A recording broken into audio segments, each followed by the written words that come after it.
You are listening to the Objects of Affection collection. Study 31. Is Art Basel over? Hollowing, Burnout and the Quiet Rebellion Sparking a Post-Growth Art World. The proposition that the 2025 art market is experiencing a hollowing is no longer a hypothesis. It is a confirmed event, crystallized by a definitive strategic consensus. The uniform withdrawal of an entire cohort of 8 significant blue-chip exhibitors from Art Basel Miami Beach serves as the definitive signal of this structural shift. This unified defection, by galleries including Miguel Abreu, Chantal Krausel, Alison Jacques, Peter Kilchman, Edward Tyler Nahum, Louis Astrina, Leah Rummer and Bank, is not a random, partial schism but a calculated, shared response to a system that has reached its logical and financial breaking point. These 8 post-growth defectors have in unison employed a different calculus for survival and relevance. Their consensus provides a powerful thesis. The current market pressures are forcing a collective rejection of the traditional fair loop, revealing a clear and irreversible pivot toward a post-growth philosophy of value. This study will analyze the anatomy of this market recalibration, from the economic collapse and systemic burnout that forced it, to the philosophical state of hyperreality that defines it, and finally, to the new, decentralized ecology that is emerging in its wake. Part I. The Economics of Exhaustion, Anatomy of a Margin Collapse. The strategic consensus of the 8 defectors is a direct consequence of a profound margin collapse, where the economic model of the mega-fair has become an untenable proposition. This collapse is not the result of a single factor, but rather an economic vise created by the toxic confluence of escalating costs, plummeting utility, and compressing margins. First, the cost of entry, the buy-in to the traditional luxury system, is immense. Participation in a fair of Art Basel's stature, by the time booth fees, shipping, insurance, and entertainment are tallied, requires a financial outlay that can range from $150,000 to over $320,000 for a large gallery. This represents a non-negotiable premium fixed cost that galleries must pay simply for access to the marketplace. Second, the utility of this expenditure is in freefall. The primary function of the fair, to serve as a central marketplace for transactions, is fundamentally eroding. According to the 2024 Art Basel and UBS Art Market Report, the share of annual sales that dealers make at art fairs has plummeted from a high of 46% in 2018 to just 29% in 2023. Galleries are thus paying escalating premium costs for access to a marketplace that constitutes an ever-shrinking portion of their annual income. The softening market is a quantitative reality, as this data from the Art Basel and UBS report confirms. The 2024 drop in overall sales value provides the macroeconomic backdrop for the economic vise. While facing these shrinking market-wide revenues, galleries' share of sales at fairs has also plummeted to just 29%. This is the margin collapse in action, paying premium costs for a shrinking piece of a shrinking pie. Third, the 2025 softening market has metastasized into a confirmed buyer's market, creating the final blade of the vise. This market is defined by a lack of urgency from collectors, who feel empowered to negotiate, aware that galleries have already incurred massive sunk costs. This dynamic compresses margins further, with widespread reports of collectors successfully demanding steep discounts of 20–30% below the asking price, even on primary market works. This triad of unsustainability creates the margin collapse. Galleries are forced to pay a premium up to $320,000 for the privilege of accessing a shrinking market, 29% of sales, where their margins are then guaranteed to be compressed by 20–30%. This economic model is broken. It is, as the analysis concludes, no longer financially viable for many to participate just for show. This economic pressure is the forcing function that united the defectors in their strategic withdrawal. Part II. The Burnout Society and the White Cube. This quantitative margin collapse is mirrored by a qualitative crisis of human and systemic fatigue. The art market's state of exhaustion is no longer a theoretical diagnosis, it is an empirical reality. This crisis is the art world equivalent of the Burnout Society and the relentless cycle that kills creativity. Concepts identified in the foundational studies of post-luxury conceptual functional art, post-luxury conceptual functional art. The 2024–2025 period has been defined by a wave of high-profile influential gallery closures, including Tim Blum, Adam Lindeman's Venus over Manhattan, Clearing, and the 80-year-old Marlborough Gallery. The stated rationales for these closures are not always simple financial collapse, but a conscious rejection of the system's logic.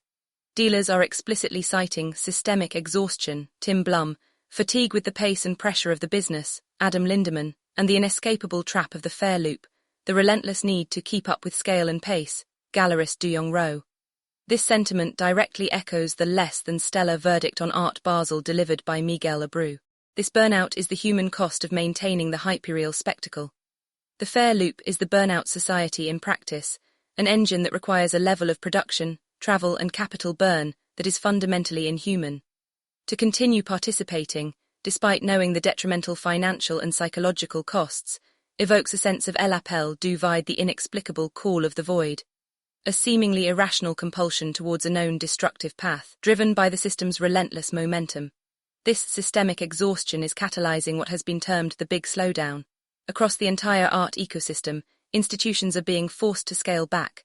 Museums like V and a Dundee are shifting from multiple major exhibitions to a single 9-month show per year, while galleries are being forced to adopt a slower, more considered approach to business. The hollowing identified in the query is, therefore, not a new event to be studied. It is the pre-existing condition of the entire growth-oriented art market, a system hollowed out by its own unsustainable pace. The 2025 market is simply the moment the symptoms became too acute to ignore. The conceptual hollowing of Art Basel is the visible symptom of a pre-existing condition. A market system, hollowed out by its own unsustainable pace. This visual encapsulates the economic decline and systemic burnout that has pushed the art world to a critical inflection point, where the traditional model is shattering, and a new paradigm is being forced into existence. Part Roman 3, the art fair as simulacrum. A Baudrillardian critique. To fully grasp the hollowing of the mega-fair, one must apply the precise philosophical lens of Jean Baudrillard, identified in post-luxury conceptual functional art studies as the single most critical step in fortifying the post-luxury concept. Art Basel, in its 2025 iteration, has become a perfect Baudrillardian simulacrum, a hyperreal space that has become completely detached from its original function. The post-luxury conceptual functional art framework posits that traditional luxury has progressed from use value, the object's function, and exchange value, its price, to sign value, its status as a marker. The traditional art fair system no longer sells objects but signs of luxury. The primary product of Art Basel is no longer the art itself, but the sign of Art Basel, the brand, the spectacle, the VIP access, the celebration of ego and pretentiousness. The fair's function is to re-energize a system of signs, a closed loop of advertising detached from material reality. This is the world of the simulacrum, where the map precedes the territory.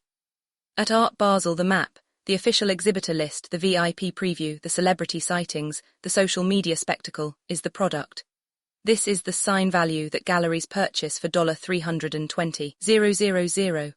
The territory, the visceral, physical encounter and meaningful dialogue with a work of art, is rendered secondary, if not impossible, by the volume and velocity of transactions. The definitive proof of this hyperreal state is the fact that the most desirable work is often pre-sold to VIPs before the fair even opens to collectors. If the art is already sold, what is the function of the fair? It is not a marketplace. It is a pure spectacle, a high-cost, high-burnout ritual to be seen participating in the system. The hollowing is this very state of hyperreality. The system is hollow because its sign value has become detached from any material or functional reality. This hollowing is driven by the post-luxury conceptual functional art framework's scarcity paradox, the condition where mass expansion has destroyed the very rarity it purports to sell. The megafair's business model is this paradox in action. The core promise is exclusivity, yet the brand's global expansion, Basel, Miami Beach, Hong Kong, Paris, and the corresponding explosion of satellite fairs create an overwhelming mass-market experience. The result is not a curated presentation of rare objects, but a garage sale for galleries, an oversaturation of the market where the buying power can't keep up with the growth. This mass expansion destroys the aura of rarity, leaving only the hollow sign value of the brand itself. Part Roman 4, the post-growth defection and the artisan activist. The buyer's market of 2025, with its hesitancy and demands for 20–30% discounts, is the physical manifestation of the post-luxury conceptual functional art concept of a quiet rebellion. Collectors are in effect refusing to subsidize the hyperreal sign value of the fair by overpaying for the object. This rebellion, combined with the economic and systemic burnout, has forced the strategic response of the 8 defectors. The uniform leave strategy of Miguel Abreu, Chantal Crousel, Alison Jacques, and their cohort represents a definitive pivot to the post-growth model, a core territory of the post-luxury conceptual functional art critical project. These 8 galleries are consciously opting out of the high burnout fare loop and rejecting the economic mandate of perpetual growth that the mega-fair represents. The calculus provided for Miguel Abreu is a perfect case study. Facing a less-than-stellar experience in Miami, he opted for Frieze Masters and Art Basel Paris, stating, 3 fairs in the fall would be too much. This is not a failure to compete, but a strategic rejection of the fair loop and the systemic exhaustion that defines the old model. This strategy can be understood as the gallery as artisan activist, an application of the post-luxury conceptual functional art concept, the artisan as activist.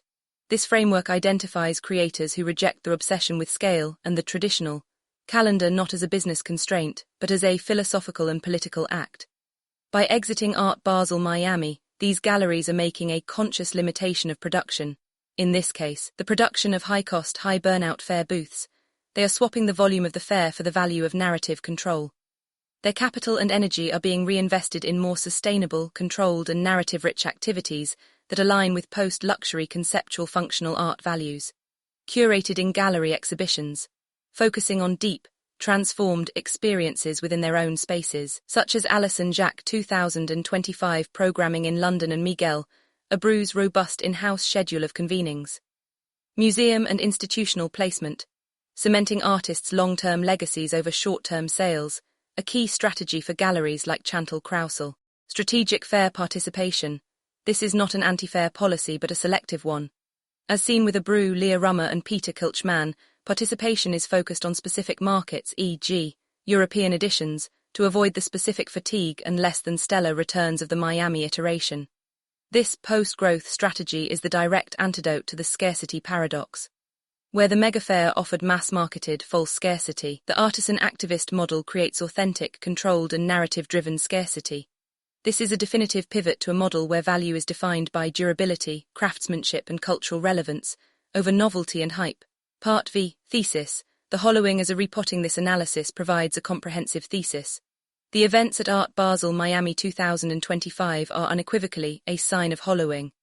This hollowing, however, is not a simple void. It is the systemic exhaustion of the 20th century growth-obsessed, hyperreal model of luxury consumption.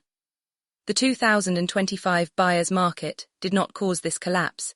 It merely acted as the forcing function that exposed this hollow state and made its economic model untenable. Crucially, the hollowing of the mega-fair is not a death, but a repotting. The systemic exhaustion of the old centralized model is the necessary condition, the compost for the growth of a new decentralized, post-growth art ecology. The hollowing of the mega-fair is not a death, but a repotting. The rigid concrete structure of the old growth-obsessed system has finally cracked. From those fissures, a new post-growth art ecology is emerging, not as a simple weed, but as something vibrant, exotic, and unexpectedly beautiful. This is the new paradigm, radical, sustainable, and narrative-rich models blooming in the most unlikely of places. The hollow space is not remaining empty. It is being filled by the decentralized atelier, the practical application of the post-luxury conceptual functional art frameworks, Territory Roman II, the new patrons. This new ecosystem is a fundamental restructuring of power, ownership, and community and includes several key components, niche and curated fairs. Galleries are opting for smaller, focused fairs like independent. This fair's model succeeds by rejecting the mega-fair's logic. It increases curatorial value while strategically lowering price points, focusing on the $10, $000, $20, $000 range to directly meet the quiet rebellion of the new, more hesitant buyer. Collaborative and post-growth models. Galleries are rejecting the solo genius artist-producer model in favor of collaborative structures like shared booths, shared gallery spaces, e.g., condo and cooperative fairs, e.g., Art Collaboration Kyoto. This is a post-growth strategy to mitigate systemic exhaustion, reduce costs and build community. Artist-led and anti-scarcity models. Radical models are emerging that directly challenge the pretense of scarcity that underpins the scarcity paradox. Zero Art Fair, for example, gives priority access to collectors who usually cannot afford to purchase art, acting as a pure artisan as activist intervention. Sustainable and slow practice. The entire Big Slowdown is enabling a new focus on sustainable exhibition making, with a focus on reducing waste and shipping. This directly aligns with the post-luxury conceptual functional art principle of the slow movement. A. Cultural resistance to acceleration and disposability. The hollowing of Art Basel is the systemic critique, post-luxury conceptual functional art definition, in action. The strategic consensus of the 8 defecting galleries is the definitive market-driven proof of the post-luxury paradigm. It signals the art world's final necessary pivot from a post-luxury conceptual functional art definition, critique to a functioning, post-growth ecology. Authored by Christopher Banks, anthropologist of luxury and critical theorist. Office of Critical Theory and Curatorial Strategy, Objects of Affection Collection. This has been a study from the Objects of Affection Collection, a critical art research institution operating under the framework of post-luxury conceptual functional art. Read the full research at objectsofaffectioncollection.com.